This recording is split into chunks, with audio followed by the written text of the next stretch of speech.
La fabrication additive, c'est une technique de fabrication qui consiste à fusionner de la poudre d'or à l'aide d'un laser. On va d'abord partir de l'intention créative qui va après être transformée en un fichier CAO. Ce fichier CAO va être ensuite transféré dans la machine d'impression qui va imprimer couche à couche les pièces et puis après on va les polir et les finir.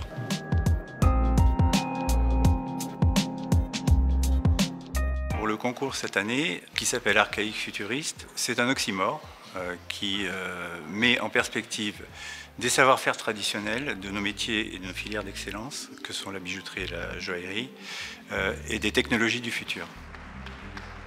Ce qui a été décisif, c'est la surprise.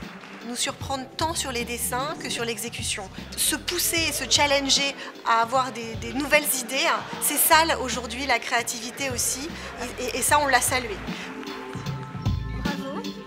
La technique d'impression additive permet de créer des formes très complexes, par exemple des croisements très symétriques qui ne sont pas du tout faisables à la main.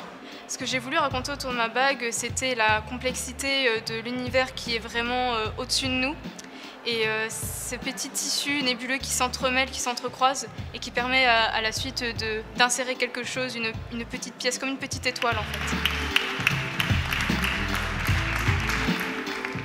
J'aime cette approche un petit peu design, c'est-à-dire avoir des contraintes et jouer avec et essayer de rentrer dans les codes et s'en servir pour être finalement encore plus créatif. Ce bracelet Nova, il est né de l'étude et la recherche autour d'un motif. Et du coup, moi j'ai dessiné un bracelet comme ça en quelque sorte qui est en orbite autour du poignet. Je voulais vraiment que ce soit un peu architectural et je voulais qu'il y ait des facettes. Je voulais en même temps que ce soit très sobre, épuré et en même temps complexe. Donc c'était la difficulté. Et en même temps, je voulais qu'il y ait un côté peut-être un peu plus masculin, un côté un peu plus féminin. Donc je me suis dit, je peux peut-être arriver à faire quelque chose à bicoté. Ce jeu de mailles, ce jeu d'entrecroisement avec des fils extrêmement fins, il me paraissait être en cohérence, en concordance avec la thématique qui nous était proposée.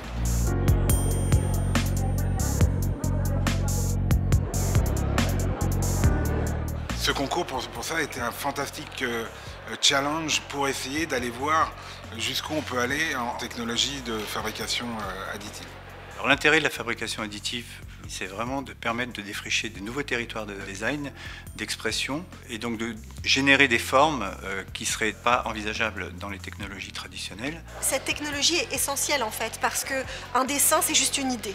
Et avec une idée, c'est le point de départ de tout, mais de passer du fantasme à la réalité, il y a une multitude d'étapes intermédiaires et ces technologies nous aident définitivement de passer de l'imaginaire à la réalité.